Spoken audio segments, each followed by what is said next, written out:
E o operário de manhã pela avenida partiu pra vida tão sofrida. Meu operário de manhã pela avenida partiu pra vida E depois deles dois veio você, viemos nós. Como você vê, cantando na mesma voz. Muito boa noite, ouvintes e internautas da Rádio Com 104.5. Nós estamos iniciando mais um programa Histórias dos Trabalhadores. O nosso convidado de hoje é o José Carlos Coimbra. Muito boa noite, José Carlos Coimbra. Seja bem-vindo ao programa Histórias dos Trabalhadores. Mortosa.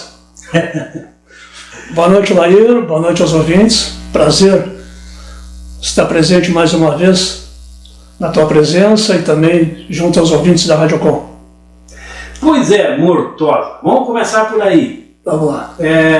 Por que te chamam de Mortosa e há quanto tempo que te chamam de Mortosa? Bom, lá no início, eu nasci em Pelotas, uma família de 10 irmãos. Hoje nós somos 8. E nasci ali em frente agora onde é o IFSU, que era a antiga ETP.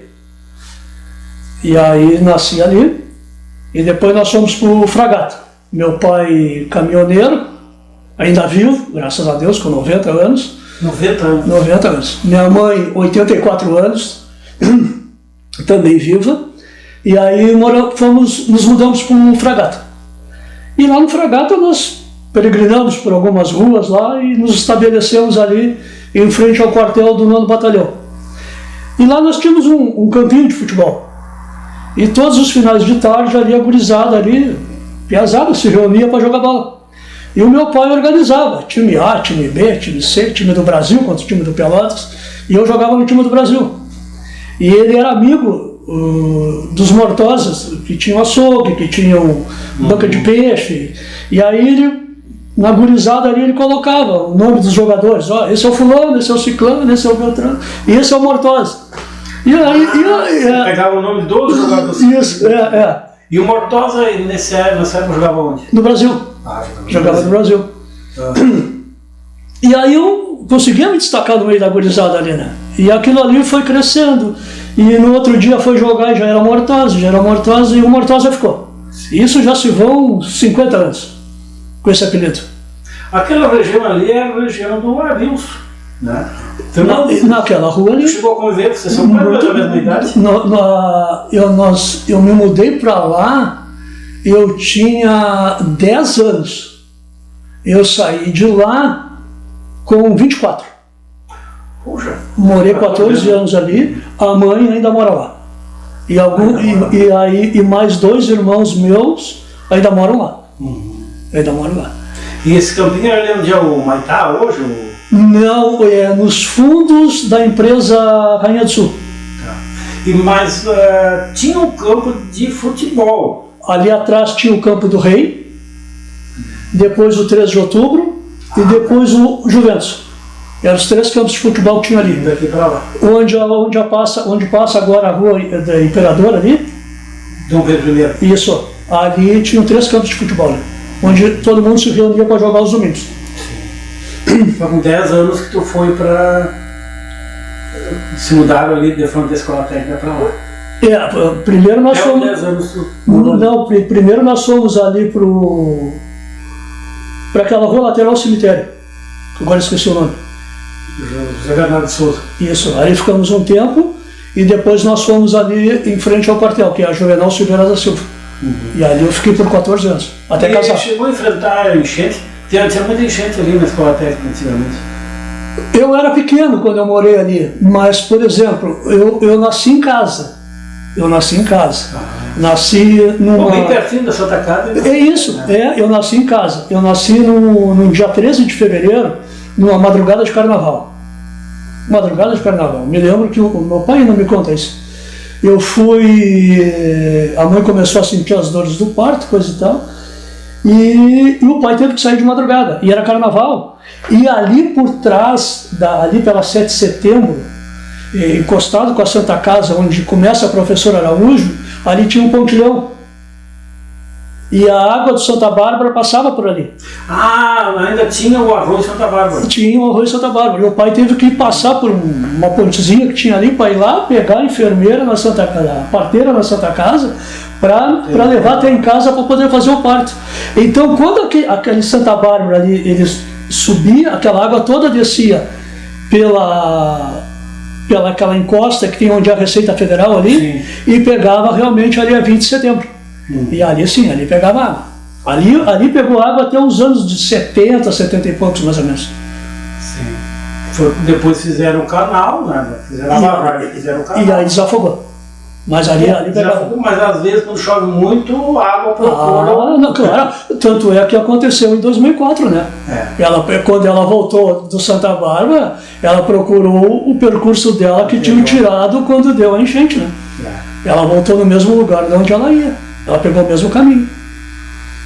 Pouca gente sabe, ela está vindo pela Marcílio, está indo pela Marcílio Dias, ali perto da Praça 20, está passando no leito, sobre o leito do antigo canal Santa Bárbara. É verdade, justamente ali.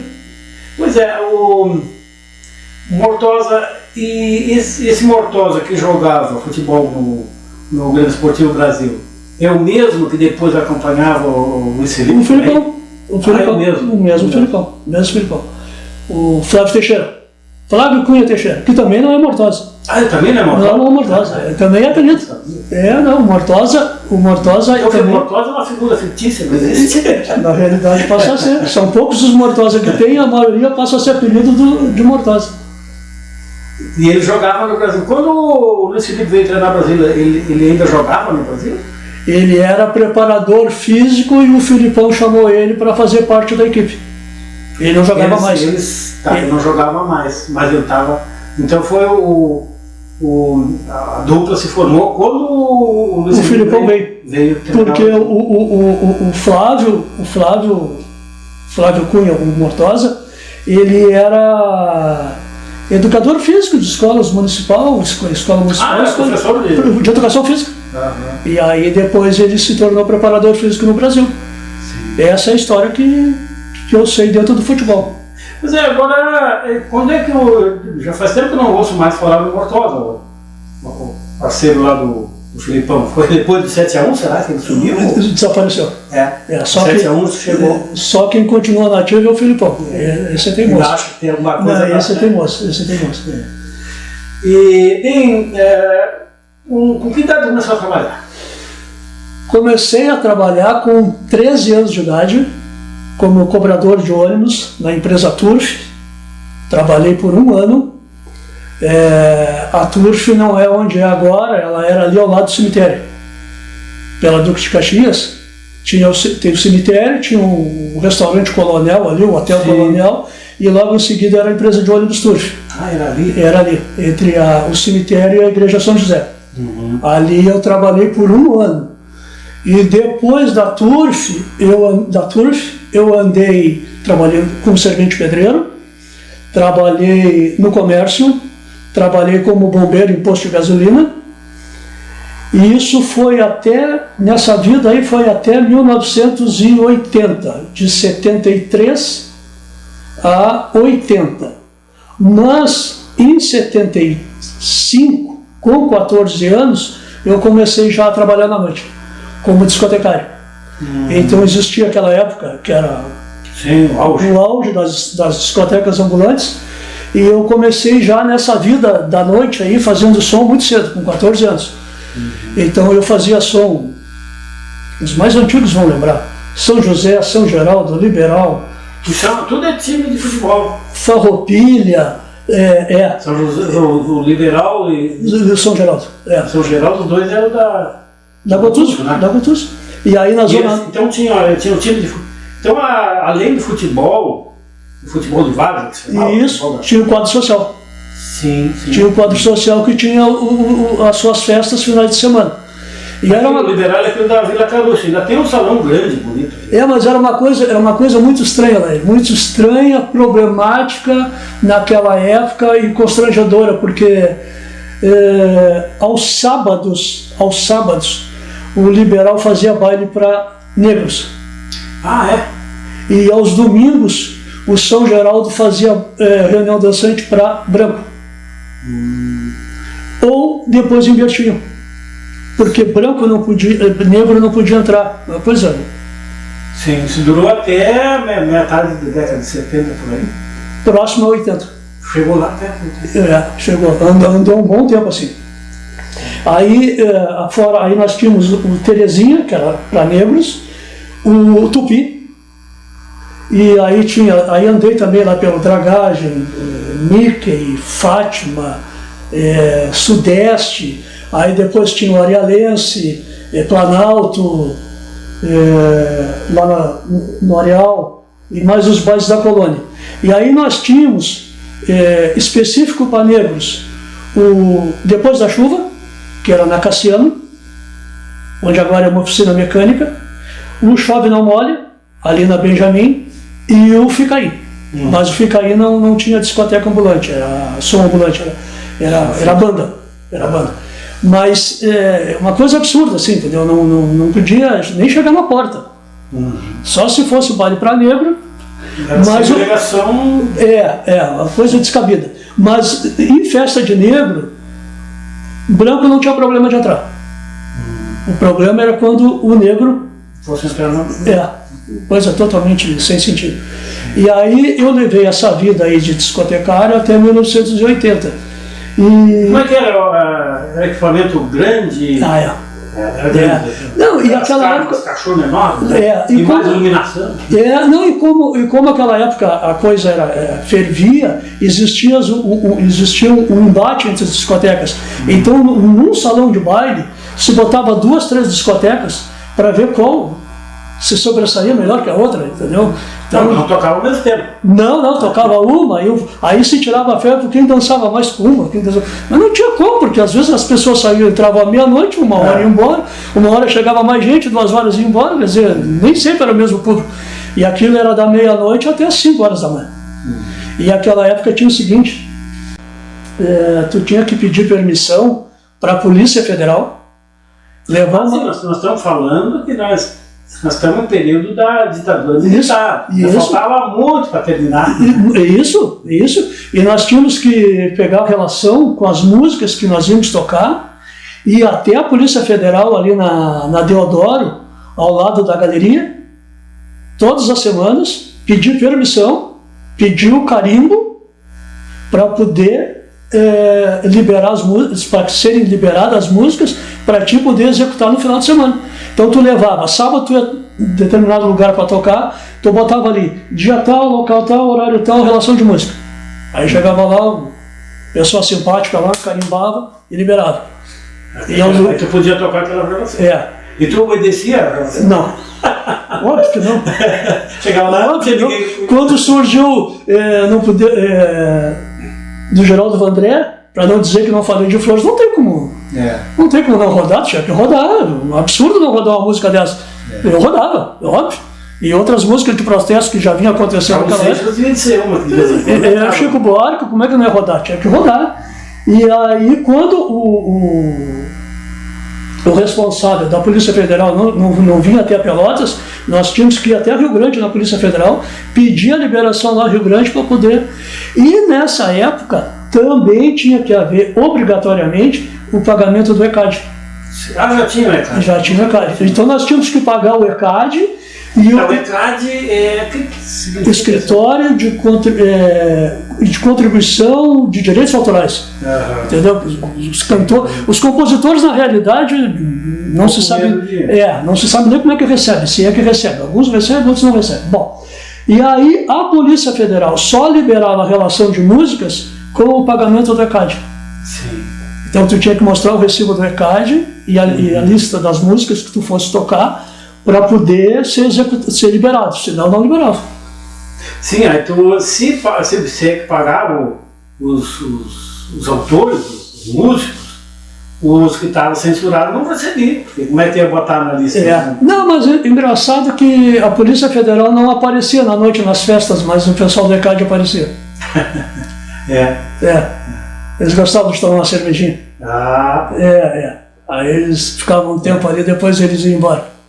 E quem é que fazia sucesso? Eram os nacionais, eram os estrangeiros? Porque a discoteca mesmo, ela é quase toda estrangeira, né? As músicas, né?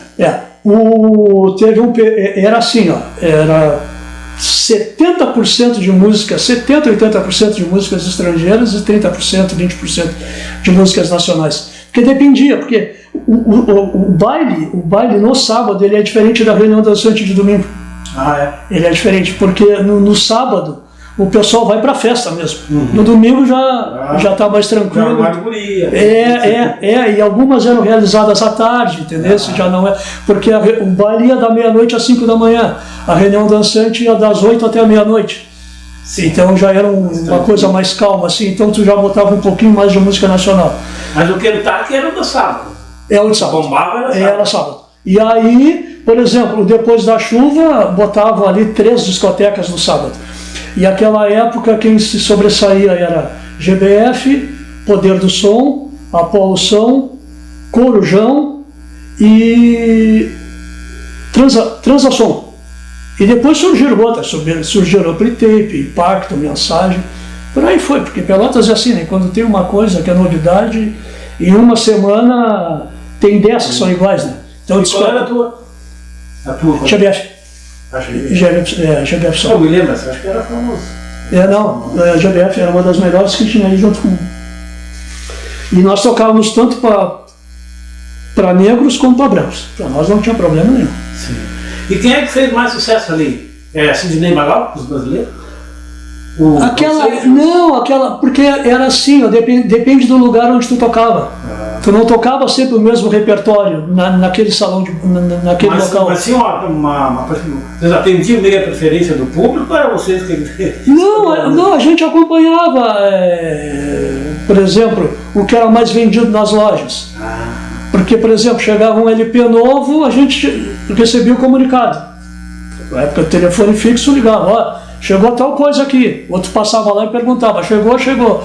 E aí tu ia acompanhando ali, tu ia pesquisando. Aí tu pegava o LP, chegava lá, escutava a música, assim, isso aqui tinha que ter isso aqui não vai, isso aqui vai. E tu acompanhava muito rádio naquela época. Sim. E aí, aquele era um momento forte. Sim, um momento bom. Ele era Casabeiro e quem mais que vendia? Casabeiro, Bazar Edson, a Incosul vendia. As brasileiras também chegou a vender, mas era Bazar Edson e Beiro. Beiro era a referência. E como é que era o teu equipamento, assim? O que tu tinha que fazer? Eu tinha que pegar o disco de um lugar e botar pá, isso. E botar girar. Isso. E tinha dois pratos, 2 toca-discos, uma caixa de madeira onde ficavam os discos. E aí botava o dedo ali, porque já tinha mais ou menos separado, né? O que ia tocar, deixava separado ali, pegava, já botava num, já deixava pronto, que ele terminava, tu já ia pro outro, já dava o volume nos equipamentos ali e tocava a vida. E aí no intervalo ali que acontecia... Como é que tu acertava? As músicas estão, várias músicas de um lado, como é que tu acertava o ponto certo? Aí é a prática. Porque tu já deixava o prato rodando. Sim. E aí tu já ia com o dedo ali e já colocava. Certinho. Isso tu acostuma. Isso tu acostuma. É habilidade. Não, a habilidade é outra coisa. Não, e uma lâmpada pequenininha para te poder enxergar também, né? Porque tu não podia deixar uma lâmpada dessas de 60, tinha que ser uma lâmpada ou vermelha ou amarela, ou seja lá que cor for, para não ficar aquele clarão no final do salão ali, né? Porque já ficava, não ficar aparecendo, né? Então tu ficava meio escondidinho ali. E aí tapava um paredão assim de caixa de som e tu ficava ali. Junto com a companheirada toda que participava da discoteca. Mas a zoeira que ficava atrás não era tão forte quanto do outro lado? Não, e aí era assim, quanto mais potência tu tinha, melhor tu era, né? Às vezes o repertório nem valia tanto, era barulho, né? É que, sacudia as vidraças. E aí tu tinha que controlar para não ficar, porque quanto mais gente tem, mais tu tem que botar o som, né? Porque senão começa. E aí tu tinha que trabalhar a acústica, porque às vezes o forro é baixo, o forro é alto, a parede é de uma forma, a parede é de outra, o som bate lá no fundo e volta. E às vezes tem uma porta aberta, aí aquela porta já bate o som ali, já passa, tu tem que voltar, senão tem um paredão, aí tudo isso tu tinha que administrar. Mas foi um momento bom. Muito bom. E tinha os LP, compacto durou um pouco tempo. Compacto era um disquinho menor. Menor, assim desse tamanho, um lado uma música, do outro lado uma música, aí depois começaram a fazer compacto duplo, com 4 músicas. 4 músicas. Aquele ali quase praticamente não se usava. E ainda cheguei a usar por um bom tempo fita cassete. Sim. Fita cassete na discoteca. Porque de 80 a 82 eu trabalhei numa empresa chamada Seleta Música. Hoje, só para ter mais ou menos uma ideia, como se fosse TV a cabo. Seria rádio a cabo. Não sabia. Tinha uma central ali na Anchieta, no edifício Princesa do Sul, 5º andar. E dali, ali nós tínhamos eu trabalhei ali 2 anos, ali tinha um estúdio onde saiu o som por uma rede de fios, via poste da CE, para toda a cidade. Para som ambiente? Para som ambiente. Então era música popular e música instrumental. Consultórios médicos, coisa e tal, música instrumental. Lojas, o som popular. O fio saía pelos postes da CE, lá de cima, em frente à loja, puxava o fio para dentro da loja, colocava um amplificador ali e espalhava as caixas de som no interior da loja. E o som saía lá da central, da Seleta Música. Então ali tinha uma quantidade enorme de LPs ali. E aqueles LPs nós usávamos para fazer gravação, e esse privilégio nós tínhamos, nós da GBF, de ter essas músicas que chegavam para nós, porque a Seleta Música existia em Pelotas e em Porto Alegre. Então quando tinha novidade de disco em Porto Alegre, mandava para Pelotas para poder rodar aqui. Só que aqui em Pelotas a gente não usava o LP para rodar, nós gravávamos em fita de rolo. Várias fitas de rolo ali ficavam armazenadas e aquela fita nós botávamos num gravador de rolo e ela ficava rodando, para não ficar colocando o disco toda hora, entendeu? Isso na Seleta? Na Seleta, isso. E aí o som saía da Seleta e ia para as lojas. Aí pagava um X por mês para poder ter, como se fosse a TV a cabo, era um rádio a cabo. Pois eu me lembro que tinha esse negócio do som ambiente que era meio misterioso, de onde é que vinha aquilo? Porque não tinha. E aí depois foi o FM que matou isso. Matou. Aí acabou. Aí durou pouco tempo também, né? Deve ter durado muito pouco. Uns 20 anos. Durou. Porque aquilo ali começou mais ou menos nos anos de 65 e foi até próximo de 85. Uns 15 anos, deve ter ido até 80. Até 82 eu saí de lá. Que aí eu fui para Tupanci, em 82. E aí já estava, a Alfa já estava ali entrando no FM, coisa e tal, e outras rádios vieram depois. E aí sim, aí não tinha mais sentido de existir também, né? Porque... Não. E a tecnologia veio e... Não, sim. Mas então vocês copiavam, faziam fita cassete, porque vocês tinham acesso antes do mercado aqui. Em alguns casos, sim. Não tinha chegado no mercado e vocês conseguiam por conta dessa. Isso que vinha de Porto Alegre. E aí levavam para as discotecas. E aí nós íamos lá na rodoviária buscar porque vinha de ônibus. E as fitas? O LP. O LP. E como é que era o ambiente? Era tranquilo? Foi por tantas e tantas discotecas, lugares de festa de música que tu falou. Era tranquilo, dava confusão, dava encrenca? Tinha gente que tinha o prazer de ir para salão de baile para brigar. Vou entrar, não vou pagar. Como não vai pagar? Vai pagar. Tem que pagar, tu quer dançar, tu tem que manter, tem que pagar a discoteca, tem que pagar trabalhador, tem que pagar. Não vou pagar. Aí já dava confusão. Aí no meio do baile sempre tem um valente que bebe mais, fica mais homem que os outros. Já dava confusão. Aí tinha que ter sempre segurança ali para ficar cuidando. Apartando. Aí o pessoal mais ou menos já sabia, aquele lá já está com o pezinho. E às vezes ele só queria Fazer o showzinho dele. Isso, aí levava meia dúzia de tapa lá, ia pra casa, ficava quieto, dormia, no outro dia não lembrava o que tinha acontecido. Absurdo, cara. A pessoa ia pra fazer confusão. Isso acontecia muito. E com a vizinhança, dava treta? Por causa do som? Não dava porque o pessoal próximo dos salões participavam, já, às vezes, das diretorias, entendesse? Ajudavam, assim, em alguma atividade social. Alguma atividade social. Porque, por exemplo, Liberal e São Geraldo, 2 clubes de futebol, eles pegam toda a comunidade da volta ali para ajudar no domingo, quando tem festa, ou no sábado, ou durante a semana, a manutenção, a limpeza do salão, esse tipo de coisa, entendeu? Então a comunidade acaba se envolvendo ali, e a maioria participava das festas também. Só voltar uma questão que eu achei interessante, antes de avançar. 13 anos, com 13 anos cobrador. Cobrador de ônibus. Então, às vezes, contratava, as empresas contratavam. Contratava. 13 anos. 13 anos. Criança. Eu me lembro que aí eu já morava ali em frente ao quartel do 9º Batalhão. O meu horário era 5 horas da manhã e eu tinha que estar na garagem 15 para 5. Sim. Aí me levantava lá. Tu morava perto, morava perto. Mas tinha outros da que moravam, sim, de longe. E aí eu me levantava 4 horas da manhã, 15 para as 4, me arrumava, tomava um café, pegava a minha sacolinha com um cafezinho, uma garrafa de café e trabalho. E aí comecei. Por aquela época ali, havia muito desrespeito também com os cobradores, né? Ah, sim. Talvez até por causa disso. Na realidade é uma criança, né? Uma criança que está sentada ali. Mas aí tu já tinha que começar a fazer conta, tu já tinha que estar apto para aquilo ali. E o ônibus cheio, porque naquela época enche de gente aí, vamos carregar, né? Que nem gado. E o pessoal cobra do cobrador. É o primeiro que eles enxergam. É o primeiro que eles enxergam. Tu entrava por trás e saía pela frente. Tá ali o coitado que está sentado. Alguém vai ter que ser xingado, porque xingar passageiro não vai dar. Então vamos xingar o que está ali. Porque o motorista vai ser o último a ser xingado, porque o cara já está descendo. Até lá ele já desbravejou com meio mundo. Descarregou a raiva dele, entendeu? Aí ele chega lá e desce e vai embora. E quando não bate no ônibus ainda bravo, porque o cara fica bravo depois que desce. Tem tudo isso.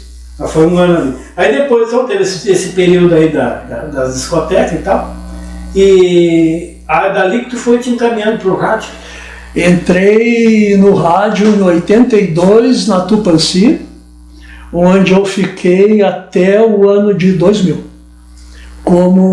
Foram 18 anos? 18 anos. Como operador de áudio, eu trabalhei nesse período. E em 1988, houve eu já vinha descontente com a questão de pagamento de salário, que eu achava muito pouco e não achava justo, porque eu não entendia o rádio como muitos entendem, de ser... aquela época a maioria dos radialistas se jogavam artistas, né? Que trabalhavam no rádio. Sim, na década de 70 e até 80 eram as celebridades. Eu já não entendia dessa forma naquela época. Então eu não concordava com aquilo que eu vinha recebendo. Eu achava que era pouco. E realmente era pouco. Não ia viver de ego. Precisava sustentar minha família. E aí, pai e mãe, irmãos e coisa e tal. Eu casei quando eu já tinha 2 anos de rádio. Eu casei em 84. Bom, aí... Não, eu já estava casado, entrei em 82, casei em 84, e em 88, o nosso Sindicato dos Trabalhadores de Rádio e Televisão, ele é estadual. Sim. Então ele é dividido em delegacias regionais. E aí tem a Delegacia Regional de Pelotas, de Livramento, de Santo Ângelo, Criciúmal, por aí vai, pelo estado inteiro. Bom, aí tem a região de Pelotas, que é Pelotas, São Lourenço, Piratini, Canguçu, Jaguarão, Santa Vitória, Arroio Grande. E Rio Grande? Sozinha. Rio Grande vai delegacia só de Rio Grande. A lógica deveria ser Santa Vitória estar ligada a Rio Grande. A alimentação é assim, né? Não, mas aí Santa Vitória pertence a Pelotas. E eu não estava satisfeito com aquilo. Aí, em 88, a direção do sindicato compareceu em Pelotas, chamando uma assembleia para o Sindicato da Alimentação. em 1988. E eu disse, eu vou ir nessa assembleia. Eu vou ir para ver o que vai acontecer. E aí consegui juntar mais um povo lá, a gente se reuniu e coisa e tal, e viemos para a assembleia. Por quê? Porque quem era o delegado regional, quem foi delegado regional por um bom tempo foi o Tiberi Sá Freitas. Sim. E aí o Tiberi Sá disse, olha, não dá mais, cansei. Aí assumiu o Moacir Ruiz. E o Moacir Ruiz, em determinado tempo, disse, olha, não dá mais, Mortosa, vamos ter que ver, coisa e tal. Eu já vinha conversando com ele. E aí foi chamada essa assembleia para o Sindicato da Alimentação. E eu vim para a assembleia. E tinha bastante gente. E aí eu vi que um grupo estava se formando ali para assumir a delegacia do sindicato, e eu comecei a observar quem estava e quem não estava. Eu disse, não, vou encarar essa porque não vai ficar em boas mãos. Sim. E aí foi eleito delegado do Aí eu fui, naquela noite eu fui escolhido delegado regional. E aí eu fiquei delegado regional até 90. Eu entrei e comecei a fazer parte da direção estadual. E em 93 eu assumi a vice-presidência da chapa a nível estadual também. Em 93. Em 96 eu fui eleito presidente estadual dos Sindicatos dos Trabalhadores em Rádio e Televisão, onde eu fiquei até 2000. Até 2000. Nesse período de 88 a 2000, esses 12 anos, no ano de 1990, isso aí pouca gente sabe porque aconteceu um fato, mas é aquele fato que não é divulgado porque as rádios não têm interesse nenhum em divulgar. Porque as rádios, elas são ditas inimigas por um determinado tempo. Mas se uma está sofrendo algum prejuízo, a outra não vai criticar essa porque está sofrendo tal prejuízo. Por que eu digo isso? Porque a Rádio Cultura, naquela época, ela era arrendada por um cidadão de Camaquã. Agora, como é que consegue se entender que uma concessão que é pública, ela consegue ser arrendada? Ela é pública, tem o responsável pela concessão, não pode haver arrendamento, mas existe o tal do arrendamento. O arrendatário o que faz? Ele vai lá, pega o seu Joaquim, que é o titular da concessão pública, e diz pro e conversa com o seu Joaquim, e o seu Joaquim diz assim, olha, eu quero tantos mil por mês. Eu só vou ficar esperando o dinheiro em casa. Tu assume a folha de pagamento, tu assume os encargos sociais, tu assume tudo. Só tens que me pagar esse dinheiro no final do mês. E tu te vira com patrocinadores, e desses patrocinadores tu tira o teu lucro. Tá. E paga o meu. E paga o meu. Bom, mas aí a cultura, então ela já estava em processo. A cultura era uma rede antes. Era uma rede Santa Vitória, Pelotas, Bagé, Canguçu, Livramento. Ficou Pelotas, Livramento. O resto começou a ser negociado, começou a ser vendido. Sim, e continua existindo até hoje essa rádio cultura, mas já... Sociedade Difusora Rádio Cultura. Sim. Bom, aí, quem arrendou essa cultura aqui em Pelotas foi um cidadão de Camaquã. O troço começou a pegar pro lado dos trabalhadores. O salário começou a atrasar. E o INSS começou a não ser pago, não ser recolhido. Não ser pago, aliás, o fundo de garantia começou a não ser recolhido, coisa e tal, e aquilo foi passando, foi criando corpo, e chegou um momento que não tinha mais como pagar. E aí, naquela época, tu botava os peitos e disse, vamos fazer, e vamos fazer. E aí, em 1990, fevereiro de 90, numa tarde eu cheguei lá para conversar com o pessoal, e o pessoal, olha, não dá mais. Eu disse, o negócio é o seguinte, cara, só tem uma alternativa. Vamos trancar as portas. Vamos fechar. Vamos fazer greve. Não vou fazer greve, cara. Porque a única maneira de nos respeitar e de se impor é fazendo isso, cara. Senão ninguém vai nos respeitar. Nós temos que fazer greve. Senão vocês não vão receber. Sim. Mas eu joguei aquilo ali e disse, vamos ver o que vai dar. Né? O que nós temos que fazer? Eu disse, olha, o negócio é o seguinte, cara. Amanhã, 4 horas da manhã, eu estou aqui. Falei para eles. E eu estou esperando vocês. Se vocês quiserem me acompanhar nessa, vamos estar juntos. Estou por vocês, cara. Amanhã eu estou aqui. No outro dia de manhã, 4 horas da manhã, eu estava na frente da rádio. E aí eu olhei para a esquina assim. Minha vida não acompanhava. E aí eu olhei para o outro lado, vi mais 2. Disse, opa. Começava às 5 horas? Começava às 5 horas. Disse, já dá para fazer uma frente aqui. Aí o pessoal começou a chegar. E começou a chegar. E eu disse, está pronto. A rádio não vai pro ar. E aí, não vai pro ar. E aí chegou às 5 horas, a rádio não foi pro ar. Chegou às 6 horas, a rádio não foi pro ar. E o povo, e aquilo começou a se criar um tumulto na frente da rádio. E começamos a falar, o que é que está acontecendo? Está acontecendo isso. Tchê. O pessoal da volta ali da cultura na 7 de setembro, aqueles bares ali, Alice Brau, Ponto Chique, começaram a nos apoiar. E aí, na época tu não tinha fundo de greve, tu não tinha dinheiro e não tinha nada. E eu resolvi fazer a coisa aqui por Pelotas. O sindicato em Porto Alegre está lá, fica lá, nós vamos fazer a coisa aqui do nosso jeito. Bom, resumo. A greve durou 1 semana. A rádio ficou fechada. Nesse meio tempo, eu pedi para o contador fazer o cálculo do que cada um tinha para receber. Para já ter um montante do dinheiro. Para negociar, na hora de negociar já tem o que apresentar. Sim, eu disse, olha, tio, precisa de tanto. E aí tu vai na Subdelegacia Regional do Trabalho, junto ao Seu Desmonte. Subdelegado Regional do Trabalho. Nos ajudou muito, cara. Ainda era na Andrade Neves com o Major Cícero. Lá embaixo. Isso. E aí, negocia daqui, negocia. Porque não tem, cara, se não tiver todo o dinheiro, não vai pro ar.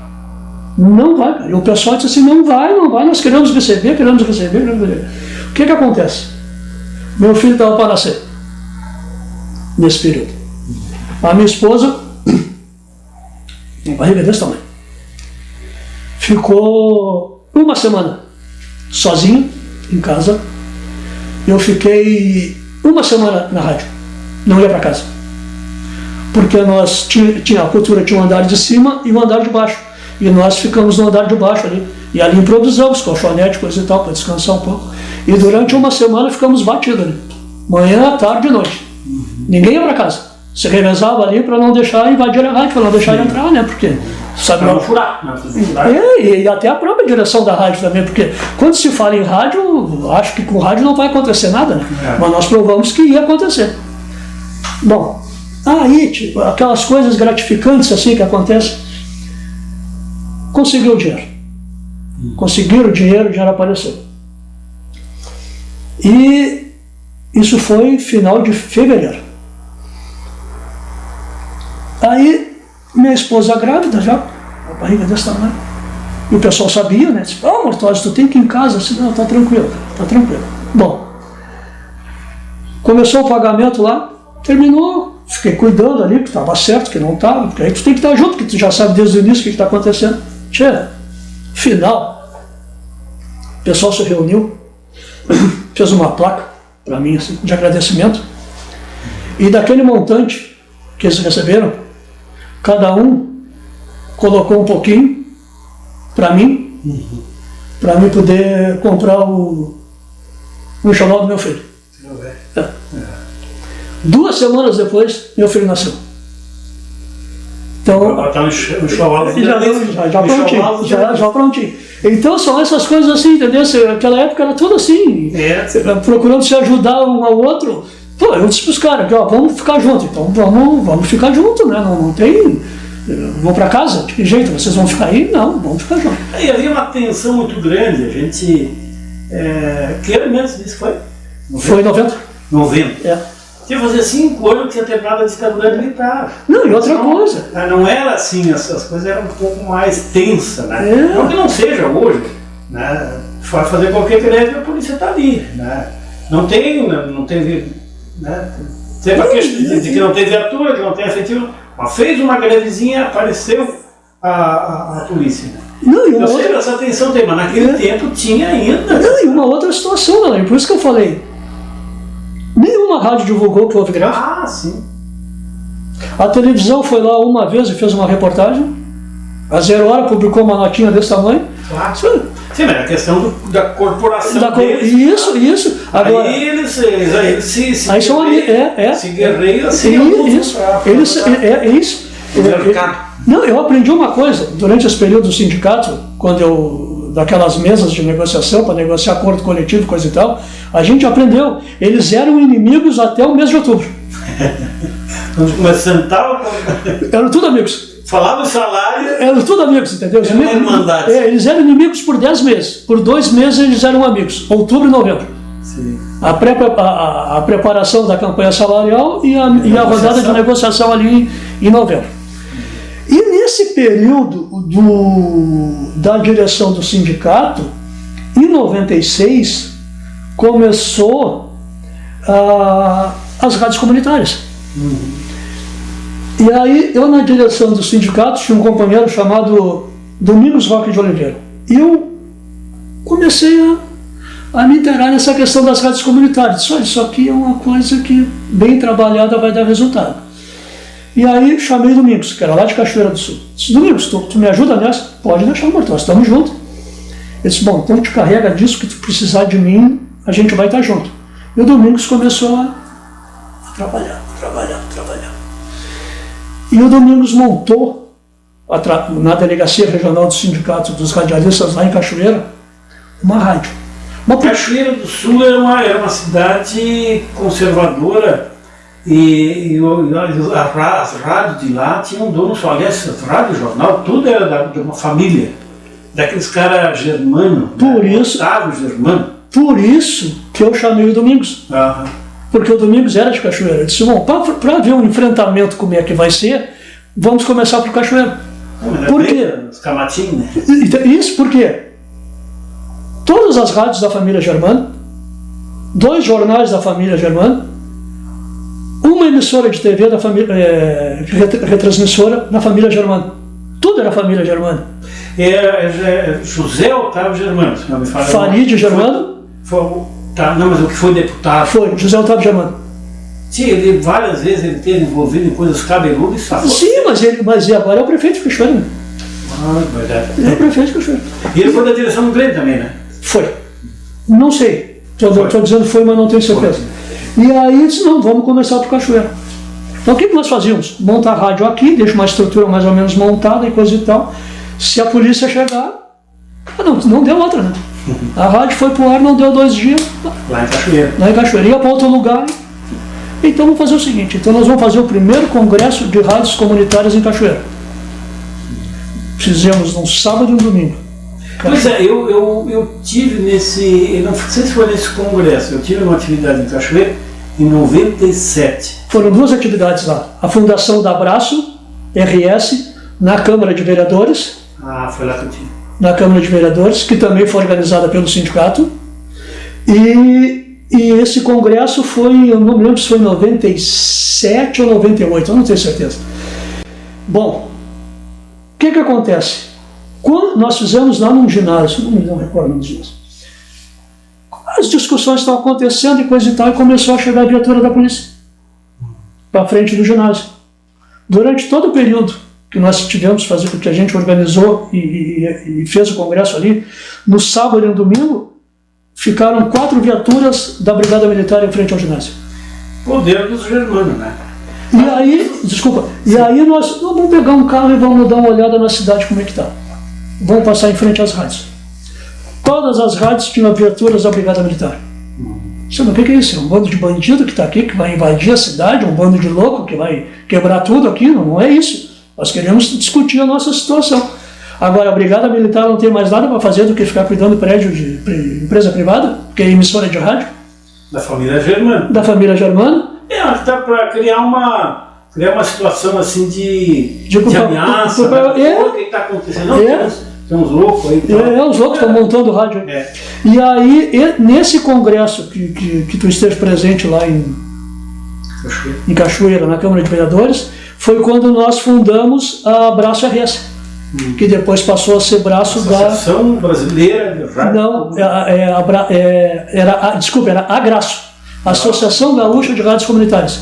E depois começou a acontecer e foi efetivado a Abraço, Associação Brasileira de Rádios Comunitárias, que existe até hoje. E aí eu fiquei nessa atividade de rádios comunitárias e dentro do sindicato e na Rádio Tupanci até 2000. Nesse período aí, eu já tinha um sonho de uma rádio comunitária em Pelotas, do movimento sindical. E aí eu disse para o Domingos, eu estou com dificuldade lá em Pelotas, porque o que acontece? Eu pouco ficava aqui. Eu durante 10 anos, numa semana, segunda, quarta e sexta, eu ia para Porto Alegre.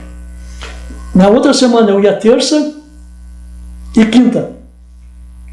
Na outra semana eu ia segunda, a gente pegava o carro lá em Porto Alegre e ia fazer trabalho no interior do estado. Isso foi de 90 a 2000. Em 97, eu passei a fazer parte da eu assumi a Secretaria de Relações Internacionais da Federação Interestadual dos Trabalhadores em Rádio e Televisão. Então já tinha o trabalho também fora do estado. Ou seja, de 90 a 2000, eu não fiquei com meu filho. Sim. Eu fiquei fora. Os 10 primeiros anos de vida do meu filho, eu não fiquei com ele. Eu disse, não, cansei, né? As coisas têm um limite, não dá mais, eu tenho que começar a ficar, tenho que ficar em casa, daqui a pouco eu não estou mais com meu filho. Meu filho vai crescer e eu não estou mais com ele. E aí eu disse, não, comecei a ficar. E aí comecei a trabalhar dentro do sindicato, junto com o Domingos, uma reunião aqui em Pelotas, com a comunidade aqui, lá na UPACAB, para ver a questão das rádios comunitárias em Pelotas, como é que se dá, como é que não é que se dá. Bom, aí, um frio terrível. Terminou a reunião, para 4 pessoas conversar comigo, que eu não conhecia, porque eu pouco estava aqui. Colomar Porto, Glênio Vício, Gil Fernandes e Jaime Camargo. Vieram conversar comigo. 4 dinossauros. E aí, olha, a gente tem uma ideia também de rádio comunitária aqui em Pelotas, coisa e tal, me falaram na rua ali, disse, olha, essa semana eu vou ficar por Pelotas, a gente dá uma conversada aí, o que eu posso ajudar também, o que eu não posso. E aí marcamos uma reunião em 98, isso, lá para os sindicatos bancários. E ali começou a se discutir a questão da Radiocom, como é que vai ser feito, como é que não vai ser feito, e isso e aquilo, coisa e tal, e aquilo andou 3 anos, discute daqui, discute dali. Chegou 2000, só larguei a Tupanci, larguei o sindicato e vou ficar nesse projeto. Por quê? Se eu continuasse na Tupanci, politicamente, ia ficar alienado ali, porque ia ser aquele mundo de rádio ali, não ia acontecer nada. Isso não. Eu estou no movimento sindical, eu tenho que continuar militando em alguma coisa. A Radiocom nada mais é do que um instrumento de democratização dos meios de comunicação, onde tu vai militar, né? Tu vai expressar a tua ideia ali, é uma proposta nova. Eu disse, não, vou ficar nisso aí. E aí começamos a discutir, até que em 2001 o projeto foi por. Esse Radiocom, naquele momento ainda não tinha esse nome. Tu te lembra quando é que se soldou esse nome? Né? Não, é assim, ó, o que acontece? O projeto ele era mais amplo, porque nós, no primeiro momento, nós construímos a Associação Multimídia. O que previa a multimídia? A criação da rádio comunitária, do jornal comunitário e da TV comunitária. Não, nós não pensávamos pequeno, nós pensávamos grande. Sim. E da TV comunitária. A TV comunitária pegou um rumo que não era para pegar. Caiu um outro lado lá e lá ficou. Sim. O jornal nós conseguimos fazer alguma coisa durante um determinado tempo ali com Atento. E a rádio era a rádio comunidade. E aí depois a gente começou, Radiocom, era uma... Tinha que dar um nome, né? Houve naquele momento ali uma explosão de rádios comunitárias na cidade. Foi o que eu te falei agora há pouco, Pelotas é assim. Se um cara está vendendo cachorro-quente na esquina e viu que tem um movimento ali, daqui uma semana tem 10 carrocinhas de cachorro-quente na avenida. Mas não é um problema nosso. Todo mundo sabe. E a rádio comunitária chegou até 60, né? 65. 65 rádios comunitárias. Mas poucas sobre... Quantas tem? Outorgadas? Funcionando, eu não consigo hoje ter uma ideia precisa, assim, um pouco mais de 10. Outorgadas, uma meia dúzia. Legitimamente constituídas, assim, uma meia dúzia. Tem rádios que não funcionam a semana inteira também, em termo integral. Não, tinha uma lá no Fabricado que funcionava só no final de semana.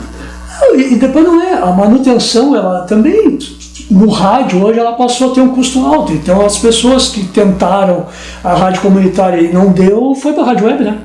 Sim. Ela é um custo menor. Tem muita rádio web, né? Tem. Esse dia eu entrei ali num aplicativo para ver. Aquilo é uma trilha. É uma febre.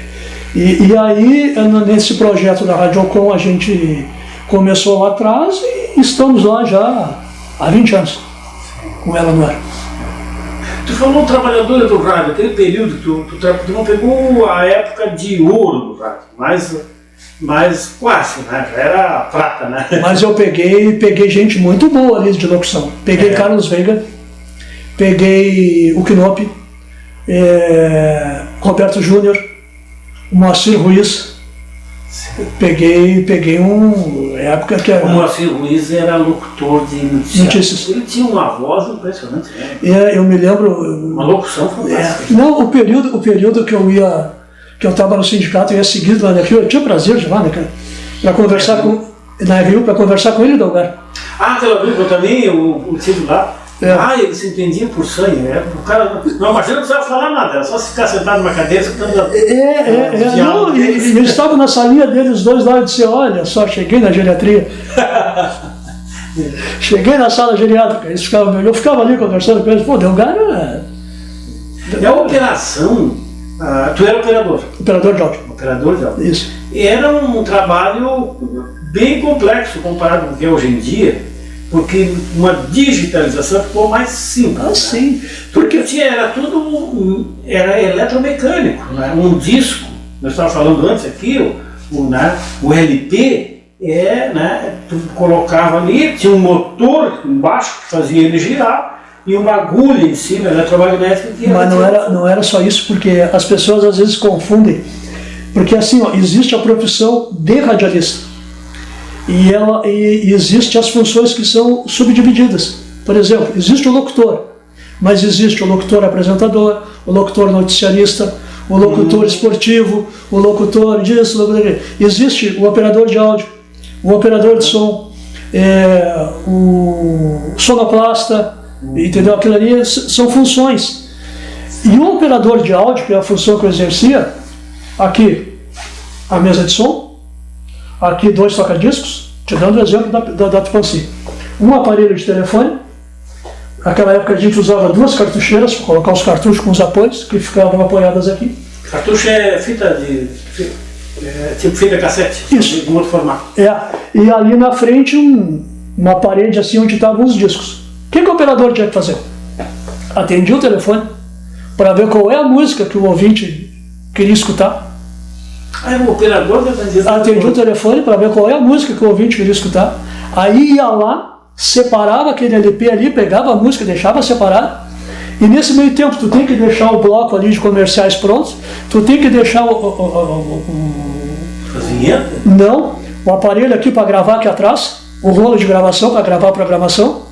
Tu tem que deixar pronto, porque a programação tinha que ser gravada. Em fita cassete, que aquela época era Dentel, eles tinha que gravar dia par e dia ímpar. Todos os meses eu ia lá para fiscalizar se estava a programação gravada, se não estava. Isso é absurdo. Era só escutar. Sim, estava alguém aqui para escutar. Aí o operador tinha que fazer isso, entendeu? Se atender telefone, botar disco, botar fita, e na Tupanci ainda, quando tocava a campanha lá embaixo, tinha que descer a escada, abrir a porta, subir correndo para voltar para a mesa de som. E assim ficava levando a vida ali durante todo esse tempo. Acontece que, às vezes, o seu mal da vida lá, na hora resolvia trocar de música. Mas eu já passava para o locutor qual a música que o ouvinte tinha pedido. Às vezes falava com o locutor também. Disse, não, para aí. A música já está pedida. Trocar assim, no ar a música, não tem como, né? Eu já era revoltado naquela época, disse, não, se essa aqui que está escolhida, é essa aqui que vai ficar. E tinha alguns locutores com as suas manias. E também, né? Mas aí o pessoal geralmente pedia a mesma música. Porque quando surgiu uma música era uma febre, aquilo ali, eles pediam do meio-dia às 2, depois eles pediam das 2 às 4, pediam das 4 às 6, pediam das 6 às 8, e se tinha programa no domingo, ele já pediu para rodar domingo também, porque quando chegou uma música fazia sucesso, ela fazia sucesso e aquela música ficava ali o dia inteiro. Então música de novela era Fenômeno. E o operador tinha que ouvir. Pior isso. Pior isso. Ele tem que ouvir. É bem isso. É o martírio. Tinha que ouvir o gosto musical dos outros. É a verdade. Não, é o martírio. Além do que, quando era um programa de notícia,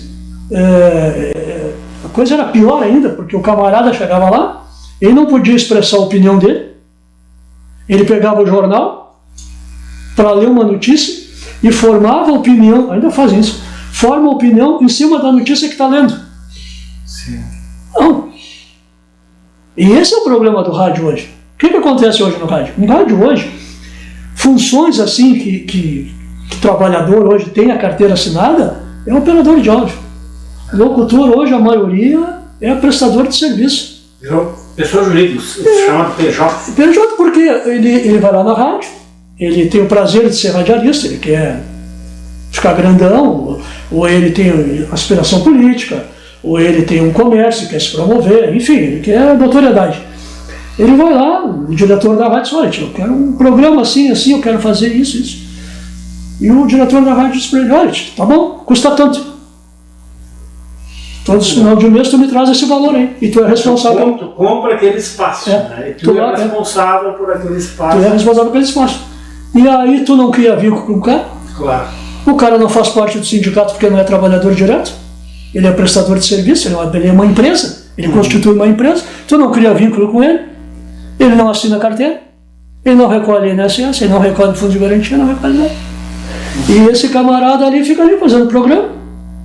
E a vida vai passando. E a vida vai passando, ele vai gostando, vai ficando, e quando ele tiver o dinheirinho para pagar, ele vai pagando. E para o diretor da rádio lá também tá bom porque ele está recebendo. Não precisa se preocupar com nada. Com aquele dinheiro ali ele paga o funcionário, que está à disposição do locutor que está ali. E esses camaradas vão lá, e eu, como eu te falei, vão lá, pegam uma notícia, eles olham. Aí tem que seguir o padrão da rádio, que a rádio quer, olha, tu não, porque também os caras se submetem a isso, porque o diretor da rádio vai dizer, tu não pode falar sobre isso, nem sobre isso, nem sobre isso, nem sobre isso, tu não pode elogiar o fulano, mas tu pode dizer, tu não pode. E o cara faz isso, entendeu? Porque ele tem o ego, a satisfação de botar uma camiseta, e, principalmente na tal televisão grande do Rio Grande do Sul, que eles gostam de botar aquele símbolo aqui e sair na rua dizendo que. Agora o rádio entrou de um lado numa decadência, agora os aplicativos que te permitem ouvir qualquer rádio do mundo é uma coisa fantástica. Né? A tecnologia veio grande. E veio grande. A gente não sabe onde vai parar com isso, né? Porque hoje tu tem um aplicativo, mas tu não sabe mais o que tu vai ter, porque é um fenômeno isso. Tu tem um acesso em rádio assim, rapidíssimo. Mortosa. 60 minutos. É mesmo? Rendeu, Meu Deus. Deve ter muito assunto ainda para tratar, mas. Se quiser eu venho outra quarta-feira. Tem. Vamos. Valeu. Muito obrigado, então, Mortosa. Foi uma satisfação tê-lo aqui no nosso programa. Prazer é meu, velho. E enaltecer, porque isso é importante, cara. O trabalhador ter voz, entendeu? Para contar a sua história, contar um pouco da sua vida, porque isso é importante, cara. Senão a pessoa fica assim, entendeu? Pô, eu fiz tanta coisa e pouca gente sabe. E aí tu vê que só a Radiocom que consegue disponibilizar isso para as pessoas, entendeu? Tudo isso que a gente construiu lá atrás, a gente consegue ver os resultados hoje, porque a gente tem aquela visão ampla de abranger todo mundo, e isso é importante. E esse tipo de programa é para isso, entendeu? E a Radiocom é esse canal, é para isso que a Radiocom serve, para dar espaço para a comunidade, sempre foi o objetivo desde o início. Então é importante isso, cara. Parabéns para ti, parabéns para todos nós da rádio, para poder, no meu caso que faço parte, mas para outros que já estiveram sentados aqui, poder falar um pouco de si, isso é importante, cara.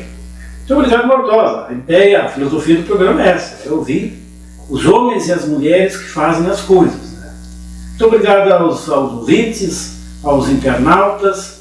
Esse programa então vai ser rodado ao vivo não, ele está sendo gravado, está sendo rodado, passa na nossa rádio com na outra quarta e no domingo, né? Reprisado no domingo, sempre às 20 horas, e vai ficar lá no YouTube e também no podcast do site do Sindicato da Alimentação. Por aqui vamos encerrando então mais uma edição do programa Histórias dos Trabalhadores. Uma boa noite a todos e voltamos na semana que vem com outro convidado.